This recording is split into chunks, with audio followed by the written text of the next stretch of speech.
Can you explain kung saan napunta ang pera ng DepEd? Kayo na mag-explain sa'yo. Alam mo, ang matalinong tao ay hindi papaliwanag sa mga taong saradong isip.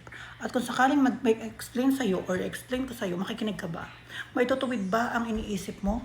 Maiko-correct ba? Maiiba ba? Maibabaling ba ang nararamdaman na ibang suportahan? Di ba hindi naman? Bakit ako mag-explain sa isang taong sarado ang utak? Parehas lang tayong mag-aaksaya ng panahon. Kapag nag-explain ako sa'yo, hindi ka rin naman makikinig, re-rebat ka lang. Ba't ako magpapaliwanag? Ang usapan sa mga taong naghahamon ng explanation at hindi mo rin naman pakikinggan ay walang silbing diskusyon. Bakit ako magpapaliwanag sa'yo? Eh hindi ka nga marunong makinig eh. Nakikita kita sa bawat post ko, nakikita ko yung komento mo, may pinaglalaban ka na hindi tama sa panguunawa ko at pang-intindi ko.